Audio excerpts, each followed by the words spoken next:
But the secret is in the pricing. So all I'm going to ask for is a $2,500 down payment. So I'm going to get my money out on the down. Now I could go 6 to 10 months out. And then I'm going to make it a car payment. Let's say $297 a month at 9% interest for the next 84 months. So it's a one-time sale. Hopefully I get my money out on the down. And now I'm getting $297 a month and 9% interest for the next 84 months. Brett, no renters, no rehabs, no renovations, no rodents. And because we're not dealing with a tenant, we're exempt from Dodd-Frank, RESPA, and the SAFE Act, all this owner's real estate legislation. So it's a simple game. Welcome to the Real Estate Mogul MD podcast. Thanks for tuning in and taking control of your financial future. This is a show where we not only motivate and inspire, we give you actionable real-world experience to help you live life by design. You'll hear journeys and stories from other physicians, investors, coaches, consultants, and entrepreneurs. And now, here's your host, Brett Riggins. Today, we're talking about passive income. And this is income you receive automatically with minimal labor to earn it or maintain it. So today's guest is also the author of the book, Dirt Rich, the ultimate guide to helping you build passive income, and has been investing in raw land for more than 24 years now. Well, it's a great conversation. We're going to dive into the process. No matter if you're just getting started or if you don't even have time to do this, we're going to talk about that as well, too. Everybody, please welcome to the show, Mark Podolsky. Mark, welcome to the show, man. Where are you at? Brett, thank you so much for having me. I'm in beautiful Scottsdale, Arizona. Ooh, over there on the west side of the country. Very good, very good. So a little bit of a time difference here. Tell us a little bit about the temperature out there. We're recording this here towards the beginning of fall. Is it fall already? In 2024. What's the weather out there? Yeah, so Scottsdale has two seasons, spring and summer. Mm-hmm. We're definitely in the heart of summer. We're in record-breaking heat right now. It is a balmy 102. Ooh. Yeah. Wow. That's some inside heat as well, too. But a lot of what you have out there is what we're going to talk about today. Land, right? Lots of land out there. Tell us a little bit about your background, Mark, professionally, where you started and where you're at now. And then we'll tiptoe into real estate. Yeah. So if we rewind the tape 24 years and we go to 2000, I was a miserable, micromanaged, 45-minute commute to work and back investment banker, specializing in mergers and acquisitions with private equity groups. And Brett, it got so bad for me. I didn't get the Sunday blues, anticipating Monday coming around. I get the Friday blues, anticipating the weekend going by really fast and having to be back at work on Monday. So my firm hires this guy, and he's telling me that as a side hustle, he's going to tax deed auctions. He's buying up raw land, pennies on the dollar. He's flipping them online, and he's making a 300% return on his investment. And I'm looking at companies all day long, and a great company, has 15% EBITDA margins or free cash flow. Average company's 10%. I'm looking at companies all day long, less than 10%. So of course, I don't believe him. So I've got $3,000 saved up for car repairs. I go to New Mexico with him, and I do exactly what he tells me to do. I buy up 10 half-acre parcels, an average price of $300 each. I flip them online, and they all sell for an average price of $1,200 each. It worked, 300%. So I took all that money, went to another auction. This is in Arizona where I live. And again, there's no one in the room. I'm buying up lots and acres for nothing. And I sell all that land, and I made over $90,000 cash. So I go to my wife, and she's pregnant at the time. I said, honey, I'm going to quit my job and become a full-time land investor. And she said, absolutely not. So I said, okay. So it took 18 months for the land investing income to exceed the investment banking income. And then I quit, and I've been doing it full-time ever since. I've done over 6,000 transactions and absolutely love it. 6,000 transactions. We're talking 20 years ago, right? 24 years ago. 24 years ago. What in the world has changed in 24 years in the business that you're doing? What are the biggest changes that stand out to you in the land business? Well, everything is so much easier because of software and data. Mm-hmm. Everyone who goes into this business now, I tell them that story about how I had to, walk up hill both ways. Yeah. Right. Yeah. It was way more labor intensive. It was way more difficult. I mean, and it's not, I don't think it's just the land business. I think business in general it's just the best time ever to be an entrepreneur. And when you think about having access to global talent, there was no Upwork or Fiverr or Hire My Mom, right? Online jobs.ph. I mean, you just didn't have it when I first started. And then that came around. And so to get things done at a fraction of the price has been incredible. And then you add in the automation, you add in the systems, and the software just keeps getting cheaper and better. It's incredible. And then, let's just throw in a little cherry on top of AI and what we're able to do with that. It's just incredible. So listen, I want to dig into this, Jen, just a little bit. When you talk about software and really the speed of data, the speed of communication, and things aren't different. You don't actually go down to courthouses anymore to pull data, to get data, to make offers. So what is the software? I mean, we're going to talk a little bit about the Land Geek, right? This is the amazing company that you've built and kind of built off of these 24 years of your experience doing this. So what are some of the biggest pieces now or resources when it comes to software that sets your company, sets your perspective or approach apart from other investors who are flipping land? So, our philosophy, I think, is very different because we want to solve not just our money problems, but we want to solve our time problems. So the way that we do that is by creating this passive income without any renters, rehabs, renovations, or rodents. And so we take a very geeky approach to it. And so we have data as well. Then we have 2 software products that we created. So geekpay.io, it's a set and forget it payment system, and lgpass.com, which automates like a CRM of managing your land business.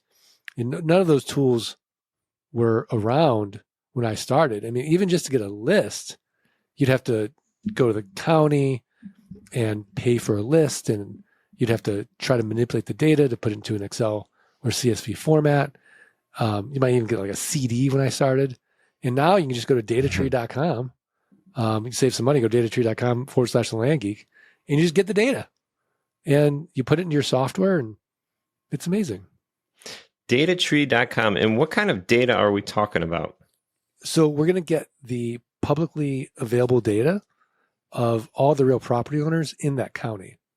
And then once we have that data, we'll then scrub that list by use code, say VL for vacant land. And then we'll scrub it one more time by assessor's parcel number, APN number, so that when we start sending out offers, that we're not sending somebody, who's got 40 acres, the same offer as somebody who's 5 acres. Mm-hmm. And so that's really how the process works. And Brett, if you want, I can walk you step by step how we do this. Yeah. Go shoot, because those pieces are very interesting. You said datatree.com, and that / is a little tag on there for the Land Geek. So if you go, you get some the Land Geek. Yeah. To do it. But so Brett, where do you live? I am in South Carolina, and I would love to even look at this. So my direction, single family has always been my niche, kind of tiptoed into mixed use commercial, into multifamily. But I know in my own direction, I would love to hit a certain area here in South Carolina for either vacant land or farm type land, and see where that goes. Yeah, awesome. So let's assume that you own 5 acres of raw land in Colorado and you owe $200 in back taxes. So essentially you're advertising 2 important things. I mean, number one, you have no emotional attachment to the raw land. You're in South Carolina, properties in Colorado. And number 2, you're distressed financially in some weird way because you haven't paid your property taxes. As a result, the county treasurer keeps sending you notices saying, Brett, if you don't pay your taxes, you're going to lose that property to a tax deed or a tax lien investor. So all I'm going to do is look at the comparable sales for the last 12 to 18 months on your 5-acre parcel. I'm going to take the lowest comparable sale. Let's say it's $10,000, and I'm going to divide by 4. That's going to get me what Warren Buffett would call a 300% margin of safety. So I'm going to send you an actual offer for $2,500. Now, you accept it. Why? Because for you, $2,500 is better than nothing. In reality, 3 to 5% of people will accept my quote unquote top dollar offer. But now that you've accepted it, I have to go through due diligence or in-depth research. I have to confirm you still own the property. I have to make sure that the back taxes are only $200. I want to confirm there's been no breaks in the chain of title, no liens or encumbrances. And so I have this whole big property checklist that my team in Jamaica performs. It costs about $11. They're connected to an American title company. Now, if I was investing, say, more than $5,000, I wouldn't even mess around. I would just go straight to a title company and close. But this is $2,500, so I can take a little bit of risk. Not a big deal. Probably not a long title chain anyways. And so let's assume everything comes back okay, and I buy the property from you for $2,500. So I'll send you a check for $2,300, a check to the treasurer for $200. I own it free and clear. And then, Brett, I'm going to sell this property 30 days or less, and I'm going to make it cash flow like a rental home. So I have a built-in best buyer. Do you know who it is? Built-in best buyer. I want to, but I don't. It's the neighbors. The Neighbors. Oh, so I'm going to send out neighbor letters saying, hey, here's your opportunity. Protect your privacy, protect your views, know your neighbor. Now, if the neighbors pass, I'll go to my buyers list. If the buyers list passes, I'll go to a website you may have heard of. It's called Meta or Facebook, buy-sell groups in the marketplace. And then I'll go to the lands.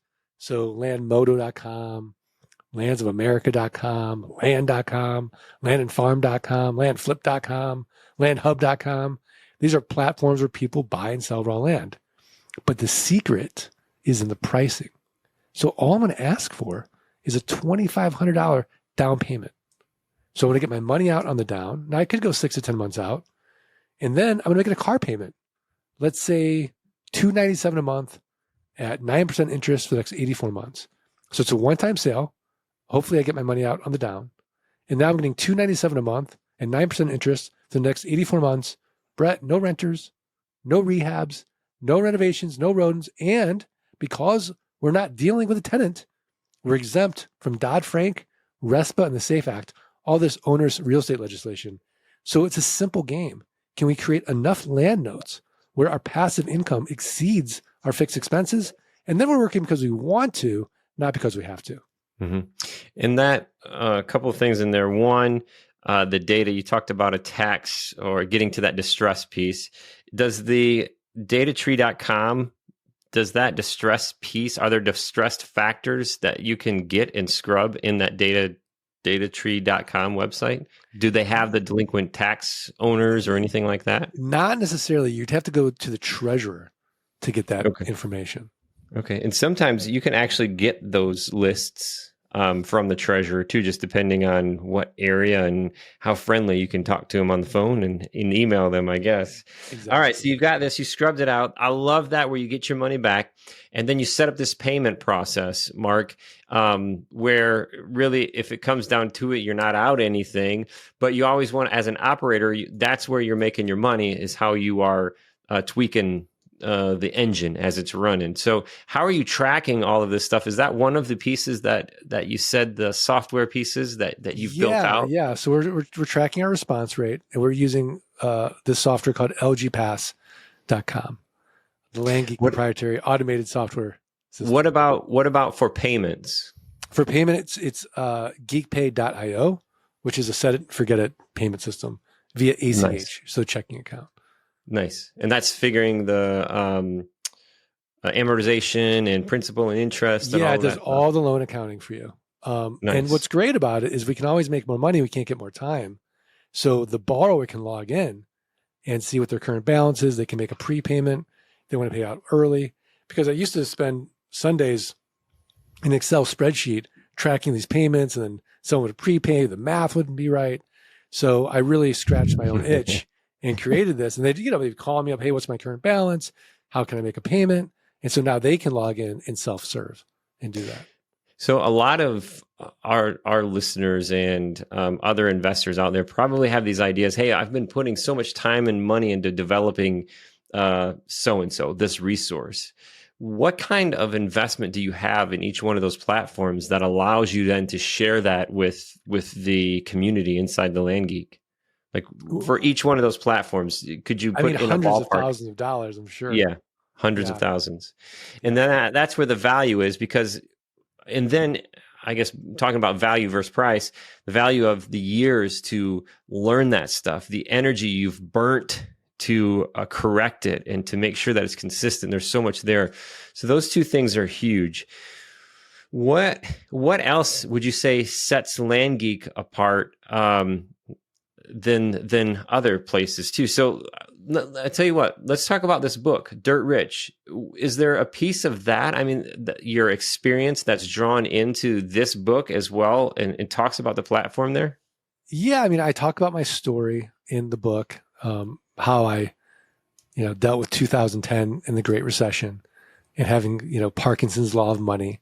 Mm-hmm. And then I also talk about what we just talked about, which is the system and how someone can go out and replicate what I'm doing and solve not just their money problems, but also their time problems and create that passive income without any headaches. And so that's really what it is. I mean, as far as like a differentiator, as far as like Land Geek compared to other, are you talking about other real estate strategies? Yes, in general. Yeah. So in general, I think we have the antidote for financial insecurity, which is let's create a machine. Let's use, 3 levers: other people's time, other people's money, software and automation. We'll create this passive income machine so that we can really move up Maslow's hierarchy of needs into self-actualization and really figure out what our purpose is in life. Where I find that most people, they have 3 big buckets of stress in their life, which is money, right? If, especially couples, money, sex, and the kids, right? I can't help them with the other 2, but if we can eliminate that big bucket of stress called money, I think it ripples out and affects all the relationships, and people are lighter, they're freer, and it just makes life better. It makes me think. So I've got 2 children, and the dad joke piece is always there. My background maybe a little rougher than where my children are now. I've always got these dad jokes, and those 3 things that you just mentioned there, I could go on for minutes and minutes on dad jokes on those 3 things that people are dealing with. But yeah, it's absolutely true. You mentioned the Parkinson's law, and that to me instantly things expand to the limit that you give them, right? Right. And you're talking about, especially with a lot of our listeners who will be, you have that delayed gratification for so long, going through all this study, all of this school, all of this training, and then boom, your income jumps up. So all of a sudden there's this lifestyle creep that happens too, based off of, I deserve this, I earn this, that guy has it. And then there goes those limits. We keep pushing those limits out. And I always talk about this too, Mark, is we're creating a machine that eats us, that kills us when we do this. And when the lifestyle creeps and it goes out to the boundary in which you give it, then you always have to work. What's interesting about this approach is finding that direction where you don't have to work. You do it because you want to. So we always talk about that on the passive side. But let's get real. If I'm working 60, 75 hours a week, how do I do this? Yeah. So if you're a physician and you're an accredited investor, this is not going to be worth your time. It might be worth your kids' time if you want to teach your kids how to start creating passive income.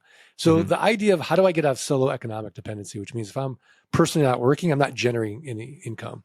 And that, doctors, dentists, lawyers, they're trading dollars for hours. And so how do you get on to that other track? Well, basically you would hire someone like me to just do it for you. And so if you're an accredited investor, you can email me directly, mark@thelandgeek.com, and I can kind of walk you through how that process could work, and really the path, so that if I know, okay, we've got to get to $50,000 a month of passive income, we can really show you exactly that path to do that. Nice. Very interesting. So we've got the book, and in the description for the listeners, we'll put this link for a free copy of the book, just paying postage to get the book there. But the book, it was called Dirt Rich. And this is more towards the direction of maybe even med student or someone earlier on in their career where they have that ability to trade time for money, to get started, to get what we call prime the pump, to get this thing rolling. And that's that active piece. And then on the other side, we have a different platform where it's, hey, I've got this capital and I just need to exchange it in a kind of different scenario, right? And that's where to email, reach out to you. Where does that leave Mark? What's Mark's future look like? What do you plan out your 1 year, 3 year, 5 year? Do you even stretch to the 10 year? I mean, these things change so much for us these days. Tell us a little bit about what you're targeting in the near future. Yeah. I mean, I really have very simple sort of mission, right? It's like, how many people can I free? How many people can, I get them to either quit their W-2, if they're in house flipping, a better way of creating passive income for themselves. Like landlords, people who are sick of the tenants and toilets and termites. So I want to help everyone along the economic spectrum. So if you have lots of time and no money, I have free information. If you've got a W-2 or, a good profession and you have some time and you have some money, we can do it with you. And you have no time, but lots of money, we have done for you. And really the next 3 to 5, 10 years, I just want to get better at helping people really achieve that goal, solve their time problems, solve their money problems. And for me, just leave that legacy. And so I want to, die a good ancestor. So helping people free themselves, right? Yeah. What's been the biggest roadblock that you found, like the most common roadblock that is maybe a little easier to overcome? Well, I think what I've seen is that people who are very competent in one area of their life don't have the frustration tolerance when they're a total beginner, and they think it should be easier. And so their grit just goes away, and they just don't stay with it long enough, and they don't embrace the suck. And then they listen to another podcast and like, screw it, ATM investing. And they go on to the next thing, where you and I both know there's nothing worth doing that's easy. It just doesn't exist. There is no get rich quick scheme. So if you're able to embrace the suck, stay with something long enough, everyone gets paid on a long enough time scale. So 3 years, right, is what I ask people to give up. 3 years, stay focused, work it, then see where you're at in 3 years. Yeah, especially high performance people. We're so set in on, I've got to get better every single day. I've got to tick, tick, tick, tick, get better. And then when we start on it made me laugh because I love my son. He's 11 years old, and everything he picks up, he expects that he's going to be the best at it in the world. And I love that about him, and it gives him the confidence to pick up. But just like you're saying, that defeating repetition of just not being the greatest is tough to overcome sometimes. And people do make those jumps. And when you're stacking experiences, Mark, I say this all the time, take a little pivot, right? Don't jump completely away from something. So that way you can use the experience that you've built up over time and not, the next get rich quick scheme. There's no get rich quick. There is none. And the faster you make the money, the faster you can lose the money. That's something I've found through the years as well too. No, 100%. I read about that in Dirt Rich. I mean, it's like the universe is sort of laughing when it's like, okay, here you go. Now deal with it, right? And you don't have the skills to, making money is one skill set, but keeping money is another skill set. as well. Yeah. And so if you're young, you may not have that skill set as well because you're like, oh, this is so easy. Well, you haven't gone through a cycle yet, right? Mm-hmm. Like if you started investing in real estate in 2005, you thought you were a genius, but Yeah. that's not, you just had a good market. So can you make money in 2008, 2009? Yeah. Big difference. Right. So in this path moving forward, I mean, does cost of money or any of these market, factors, insurance, cost of money, how much does that actually affects raw land? Yeah. So interest rates don't affect us because we're not using leverage. So these are smaller deals. Really, the way I look at it is it's sort of, it's just the business is a volume business. And can you create the machine? And then once that machine's created, you're going to just be through a market cycle where at any point in time when the market is hot, it's going to be harder to buy, easy to sell. When you have equilibrium, it's easy to buy, it's easy to sell. And then let's say we go into a recession, high unemployment, then it's going to be easy to buy because people need money, but it's going to be a little more difficult to sell. And so if you just know where you are in the cycle, you can prepare and adjust. And having that adaptability, I think, is another skill as an entrepreneur as well. With that in mind, having been through a couple of cycles, if you could go back 10 years, let's see, you've been doing this for 24. Let's go back 15, right? Yeah. Let's go back 15 years. That would take us to right around 2009, right around that rough time of where things were. With the knowledge that you have now, and you would be able to talk to somebody, I don't want you to change your path, right? I don't want you to change what you've done. I want you to tell somebody 15 years ago something you wish you would have heard because you have that knowledge now and you're able to tell them. What would that be, Mark? Yeah. So I think that it's sort of this inside job in a way when you're an entrepreneur. Can you manage your emotions? Can you stay, really clear-headed? Can you, not make emotional decisions when it looks like the world's falling apart? So I would say if someone had told me to start meditating, I think I started meditating in 2010. That would have been a great skill to have, to be aware of the thoughts and not be so identified with them. I think that would, it would anchor me to then be able to be like, okay, this is a cycle. I'm going to adjust and not feel so emotionally entangled with it. And so I wouldn't have suffered as much during that time. So I think that would have been helpful in 2009. But as far as like the tactical approach of just dealing with business and, the cash flow, when you start seeing your, like 50% of my note portfolio went away in 2010. Oh, wow. Right. So just using foreclosure. Yeah. So just, a Profit First System by Mike Michalowicz would have been really helpful. I love that book. That's a great Profit First. Great read. Yep. It's a great read and it's a great system to really keep you out of trouble. Mm-hmm. Awesome. Yeah. That emotional piece. And I had spoken with a client this morning, and it's that same mentality too of this is a long-term game.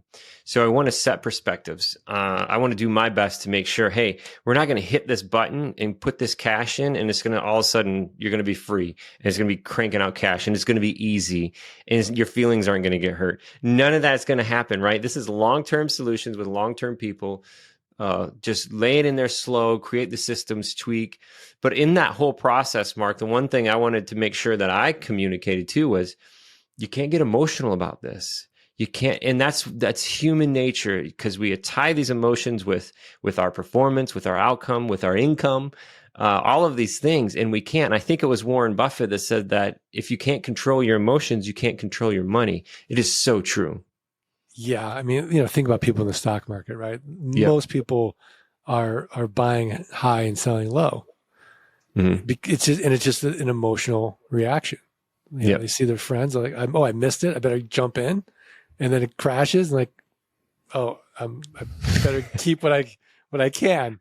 Should have bought land. I should have bought land. And that's another thing about, real estate is that we don't have that type of, day-to-day fluctuations. Yep.